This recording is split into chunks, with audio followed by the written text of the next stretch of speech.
Assalamualaikum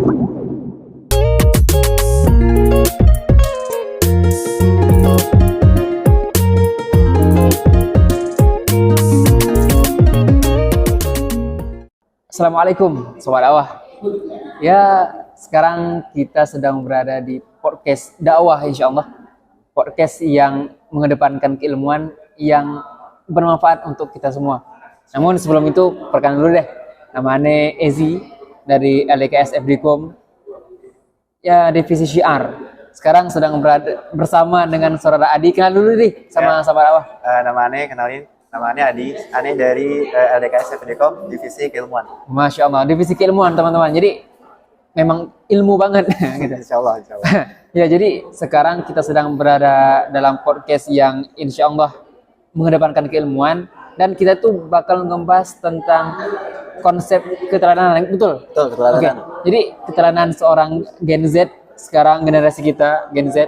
Dan kemudian kita hubungkan dengan keadaan Sultan Muhammad Al-Fatih, begitu? Betul. Oke, begitu. Jadi menarik teman-teman.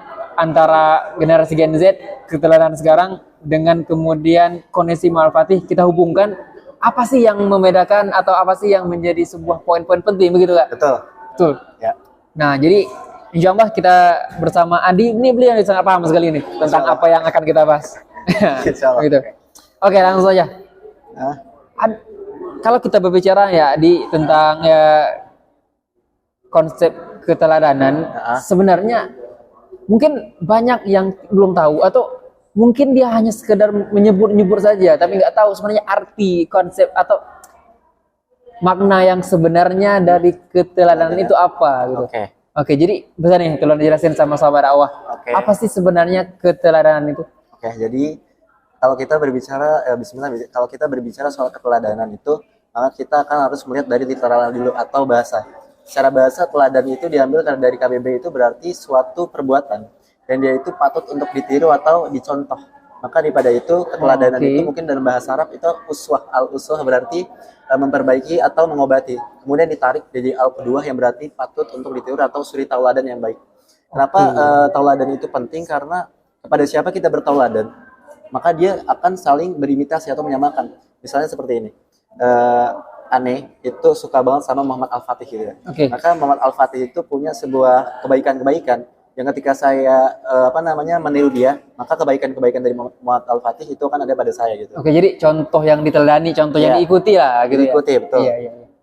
Nah, daripada itu makanya penting daripada sebuah tauladan itu kita menempatkan itu baik atau buruk. Misalnya seperti ini, pada saat zaman dulu waktu masih bocah itu ada tren namanya kayak main PS, tau kan PS2? Oh iya, kita lagi kecil main PS2. PS2 ada The Warriors, ada Smackdown. Nah, anak-anak bocah ada downhill. Iya, ada downhill juga, betul.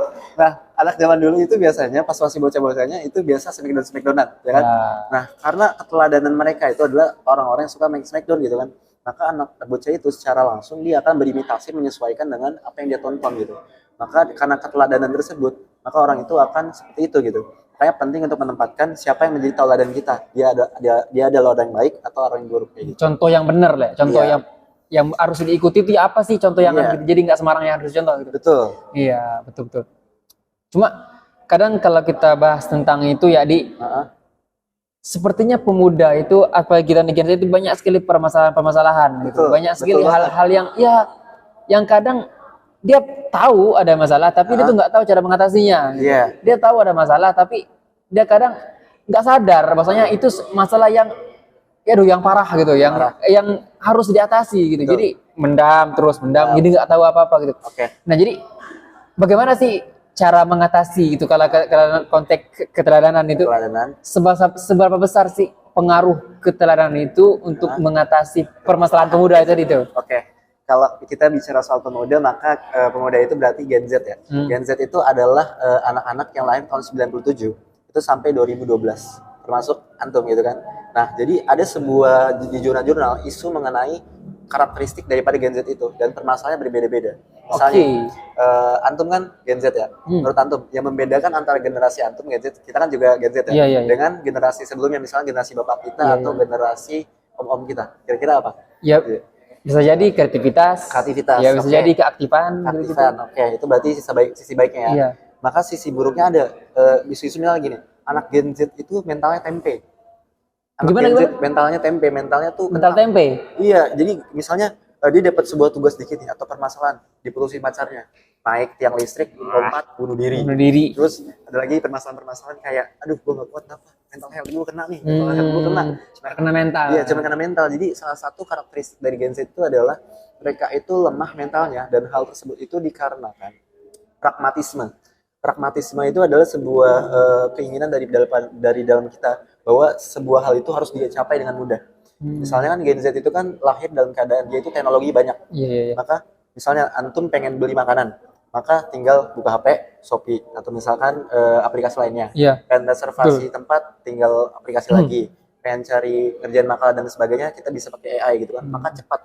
Nah, ketika orang yang terbiasa cepat ini dihubungkan berhadapan dengan sesuatu yang sulit, itu dia akan ngedon. Iya, jadi gitu. sesuatu yang baru lah. Baru, gitu. betul. Nggak pernah dihadapi. Iya, betul. Kemudian salah satu lagi tadi kan pragmatisme. Yang kedua itu adalah insecurities. Insecure. Iya. Orang itu kan zaman sekarang itu kan di media sosial gitu kan, banyak banget orang yang lebih ganteng daripada kita, lebih cerdas atau pintar daripada kita. Yang kemudian daripada itu ketika kita ngeliat kebanding-bandingin diri, kita jadi down, insecure gitu kan. Maka itu salah satu permasalahan anak muda dikarenakan sebuah teknologi kayak gitu. Oke. Jadi ngaruh sekali ya. Betul. Ngaruh sekali, apalagi kalau kita hubungkan dengan keterangan tadi, memang ngaruh sekali untuk mempengaruhi bagaimana tingkah lakunya seorang pemuda itu tadi. Iya, betul. Maka apa yang teladan. Iya, apa yang dia contoh, apa yang dia lihat. Apa yang dia lihat, betul. Iya, betul. Nah, sekarang kalau kita hubungkan dengan ceritanya Sultan Muhammad Al-Fatih itu tadi yang kita bahas tadi teman-teman. Menarik nih teman-teman, menarik. Oke. Jadi sebelumnya kita tuh siapa sih Sultan Muhammad Al-Fatih itu? Siapa sih? Jadi kita sering dengar, waduh itu seorang yang menaklukkan Konstantinopel, seorang sultan di usia 21 tahun, sangat muda. Betul. Tapi sebenarnya siapa Sultan Muhammad Al-Fatih itu? Oke. Kita cerita Sultan Muhammad Al-Fatih. Teman-teman, Muhammad Al-Fatih ini sebenarnya dia adalah anak sultan dari Murad II namanya. Itu dia adalah anak ketiga dari seorang raja, Murad II. Maka sebenarnya dia itu bukan pewaris utama. Pewaris utama itu namanya Ahmed, abangnya sendiri, sama Ali. Tapi Ahmed ini meninggal karena dibunuh. Kemudian si Ali juga meninggal karena dibunuh juga. Sehingga yang bunuh siapa bapaknya? Kalau yang pertama Ahmed ini tidak tahu diketahuinya, tapi kalau yang kedua ini dibunuh oleh orang Turki yang diduga dibayar oleh orang-orang musuh Bizantium. Kemudian dia mati gitu. Di sini tinggal si Muhammad Al-Fatih. Maka Muhammad Al-Fatih ini sebenarnya lahir tahun 1432. Kemudian dia pada saat umur 11 tahun karena abangnya itu adalah pemimpin gitu kan. Orang zaman dulu Turki itu. Pada saat dia masih kecil, dia ditempatkan di suatu wilayah khusus untuk memimpin sebuah wilayah supaya mereka terbiasa.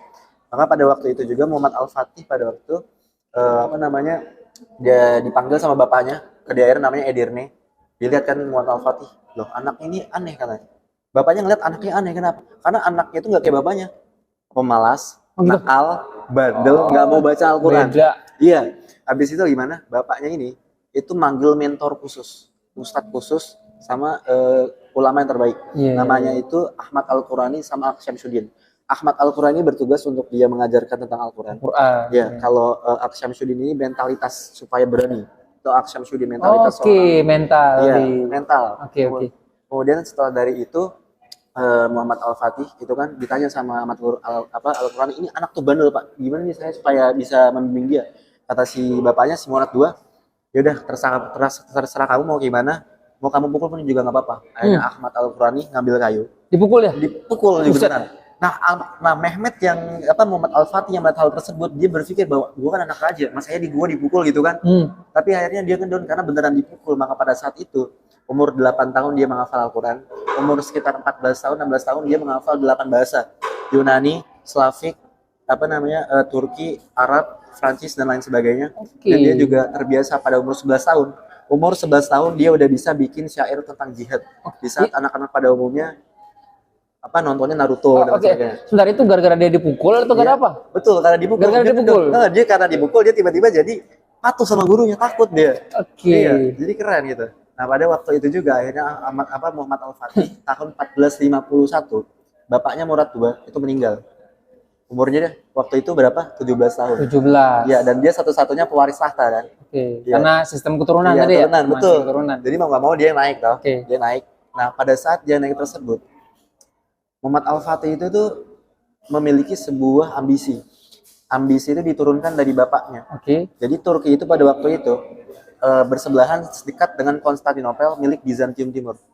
Bizantium Timur itu Roma Timur, ada Roma Barat. Kalau Roma Barat itu Kristen, namanya Kristen Katolik Roma. Tapi kalau Bizantium Timur itu Kristen apa namanya, Kristen Ortodoks. Iya, Ortodoks. Jadi yang dilawan itu Kristen Ortodoks. Nah, pada waktu itu bapaknya sebelum meninggal berwasiat bahwasanya Turki ini, Utsmani ini, Islam ini nggak bakal bisa bertahan sebelum Konstantinopel itu ditaklukkan. Maka pada waktu itu juga Muhammad Al-Fatih dengan apa namanya pasukan-pasukannya itu dia berambisi untuk menaklukkan Konstantinopel. Ditambah lagi dengan bisyarah Nabi, bisyarah itu janji yang nyata tentang kemenangan. Nabi pernah bilang nih, 800 tahun yang lalu. Nabi bilang gini, latus tahannal Konstantinia fala ni'mal amiruha wala ni'mal jaisu zalikal jaisu, artinya sungguh kota Konstantinopel akan ditaklukkan oleh sebaik-baiknya pemimpin adalah dia dan sebaik-baiknya pasukan adalah dia. Maka pada saat itu juga padahal benteng Konstantinopel ini selama 1123 tahun itu belum pernah ditaklukkan. Belum pernah berhasil. Belum pernah. Jadi orang mikir kalau kamu pengen naklukin Konstantinopel, kamu gila gitu. Karena nggak pernah. Ya, karena nggak pernah tadi. Karena nggak pernah, betul. Iya. Jadi orang berpikiran nggak mungkin gitu. Nggak mungkin, iya. Maka akhirnya Muhammad Al-Fatih ini datang sebagai sebuah sosok yang dia berusaha untuk menaklukkan Konstantinopel gitu kan. Itu dimulai dari situ. Maka dari situ perjalanannya dimulai. Dia itu melihat benteng Konstantinopel itu bentengnya karena susah. Kenapa? Karena 3 lapis. Lapis pertama itu tingginya 27 kaki, sekitar berarti 15 meteran ya. Benteng kedua itu lapis keduanya itu 40 kaki. Yang ketiga itu 60 kaki. Setebel itu benteng doang. Iya, jadi ini 3 lapis, bentengnya 3 lapis. Biasanya kan benteng 1 lapis, ini 3 lapis. Terus di pelatarannya itu 60 kaki dan ada paritnya. Itu 60 kaki juga. Jadi saking kuatnya pertahanannya itu sampai nggak pernah dijebol selama 13 abad gitu kan. Maka Muhammad Al-Fatih ini pintar, dia ahli fisika dan pintar ahli teknik. Ini nggak bisa dijebol kecuali dengan senjata yang inovatif. Karena dia kan pintar banget. Muhammad Al-Fatih itu menguasai sains, teknik, bahasa, sastra, sejarah dan geografi. Ini pintar. Militer tapi pintar banget. Maka akhirnya dia berpikir ini nggak bisa dijebol kecuali dengan senjata yang mutakhir. Maka datang salah satu arsitek yang menawarkan sebuah rencana senjata meriam gitu kan. Iya, meriam besar banget gitu kan. Terus pas dilihat, oh ternyata senjatanya bagus nih. Terus ditanya, kamu mau berapa? Karena ini kan pebisnis ya, mau berapa? Dibilang, saya mau segini. Terus kata Muhammad Al-Fatih, oke, saya bayar 4 kali lipat, tapi buatkan dalam jangka waktu segini, yang sebesar ini dilambangkan dengan tangannya sendiri. Jadi saking besar meriamnya. Besar banget. Yang pertama meriamnya itu 3,2 meter. Yang kedua itu 5,4 meter. Yang terakhir itu 8,2 meter kira-kira. Diameternya. Itu sangat besar. Lubangnya itu. Betul. Maka akhirnya pada saat itu juga pada 23 Februari 1453 itu dikumpulkan seluruh pasukan dari berbagai macam orang direkrut. Pada saat direkrut itu sejarawan membahasakan begini, pembahasannya adalah saya bingung gitu, kata orang kafir ini, saya bingung kenapa kok bisa banyak banget orang yang datang. Mereka itu datang berperang seolah-olah datang kayak ada prasmanan gitu. Kayak ada orang kayak lu bagi-bagi senjata sembako nih gratisan, pasti orang datang tahu rame. Nah tapi mereka semua datang untuk melaksanakan sebuah jihad yang udah tahu mati. Ya kan? Sehingga pada saat itu dibilang, aku lebih baik meninggal di medan perang daripada aku meninggal di atas tempat tidurku. Karena hadiahnya adalah surga dan kemenangan reward dari Allah gitu kan. Maka pada saat itu juga terkumpul 250.000 orang. Terus siap. Nah kayak gitu. Maka pada saat itu mereka berkumpul di tepi-tepi yang benteng itu. Ya. Itu orang sejarawan yang melihat daripada itu, mereka bilang gini, ini adalah akhir dari Konstantinopel. Karena sepanjang pantai, dari ujung pantai ke ujung pantai lainnya itu berisi oleh pasukan-pasukan seperti lautan besi. Karena saking banyaknya. Karena pasukan semua, betul, pasukan semua. Kemudian dia juga lihat pada saat malam-malamnya banyak takbir, banyak suara takbir, banyak doa-doa dan lain sebagainya, juga zikir pada Allah, dan tenda mereka saking bagusnya itu adalah suatu hal yang teratur dan mustahil dibangun kecuali oleh orang-orang yang pintar, kata ahli strategis dari pihak musuh. Maka akhirnya pertempuran dimulai pada 6 April 1453. Itu tempur. Singkat cerita, langsung cepet aja. Jadi dengan segala hal yang dia punya, kira-kira dia menang nggak? Kan dia udah punya meriam tuh. Nggak tahu. Oke. Jadi di pihak itu ternyata apa?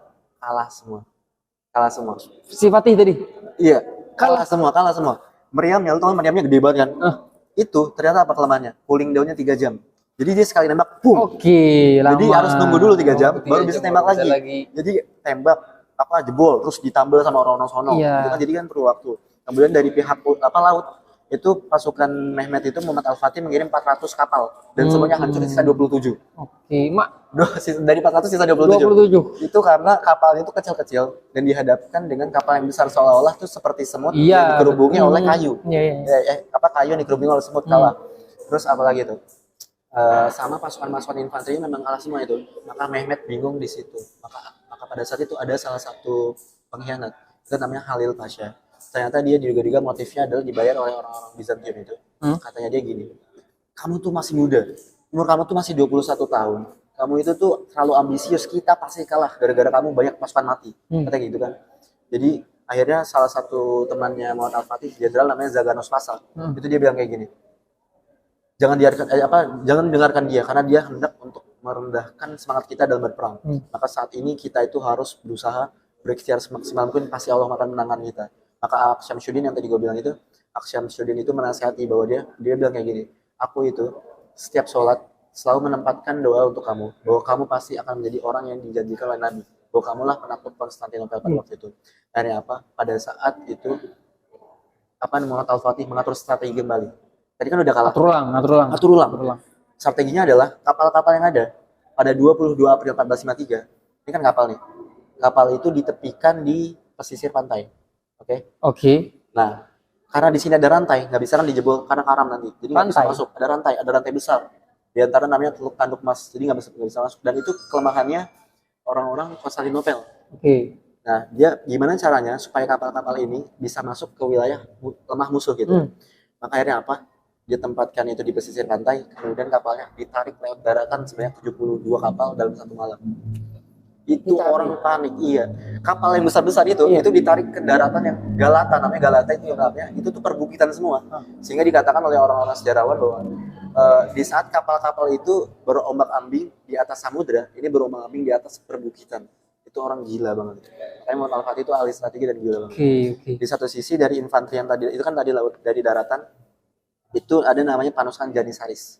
Itu pasukan khususnya Muhammad Al-Fatih sebanyak 7.000 pasukan yang dengan hal tersebut yaitu berusaha untuk menaklukkan benteng tersebut secara terpusat. Jadi nggak menyebar, terpusat hanya pada satu titik, kemudian dia bisa masuk dan menyerang dari dalam. Gitu loh. Itu Janissaris.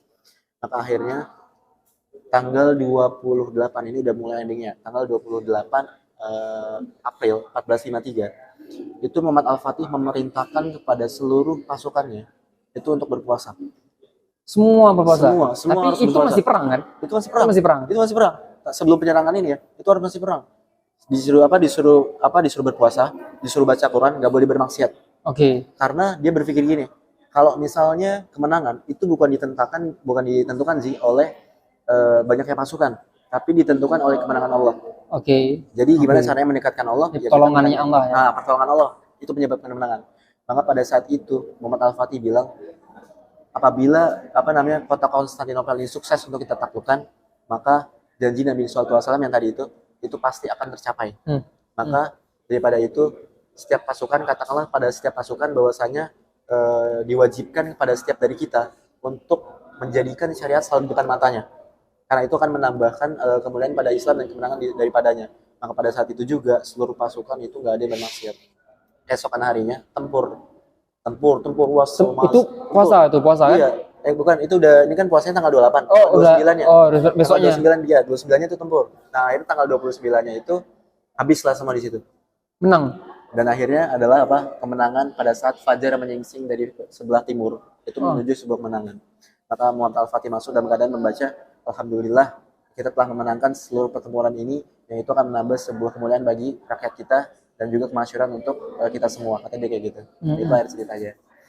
Jadi berhasil menaklukkan itu yang pada udah ribuan tahun, 1000 tahunan tadi ya? Iya, betul. Yang nggak pernah satupun pasukan mampu jebol benteng itu, terus mengalahkan pasukan Persia ya? Iya. Persia.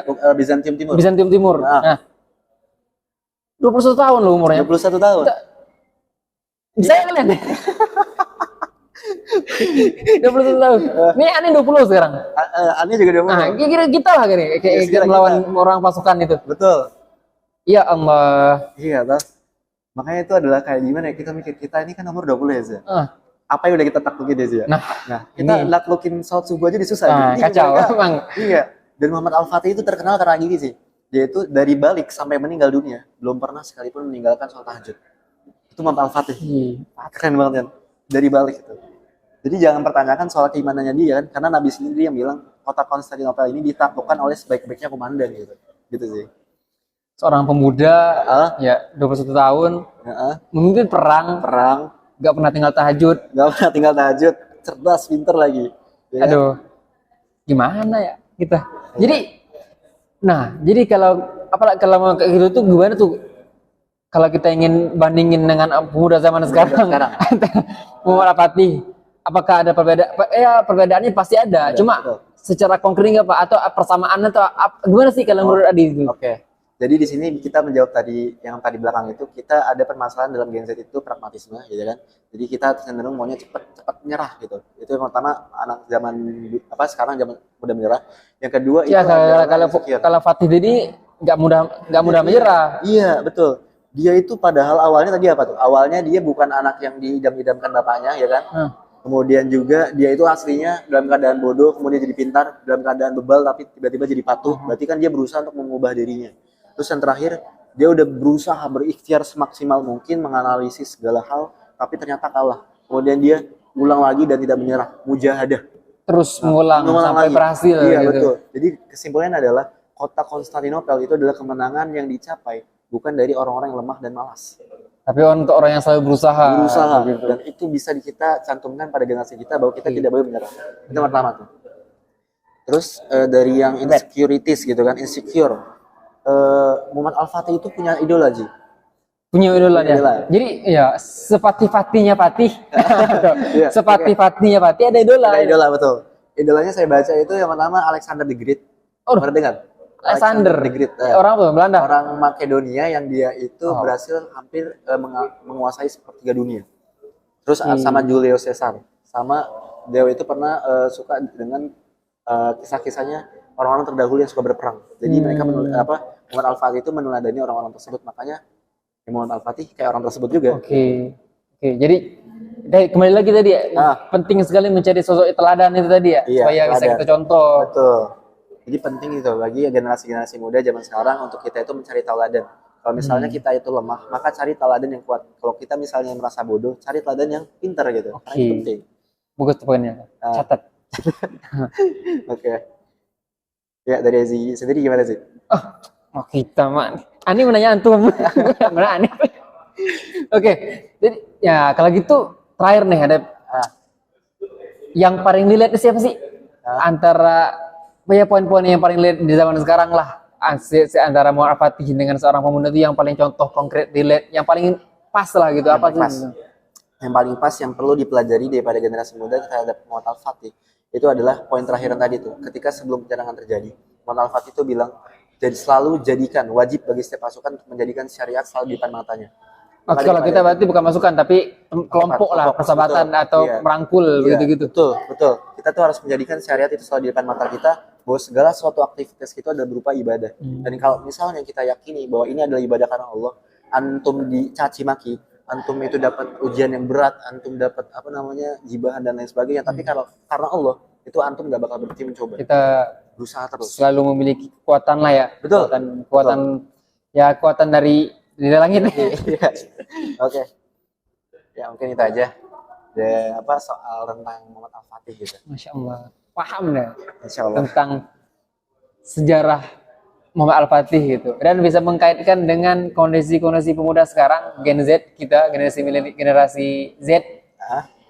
Dan memang penting sekali ternyata teman-teman ya, tentang bagaimana kita itu menjadi seorang yang memiliki keteladanan yang baik, gitu ya.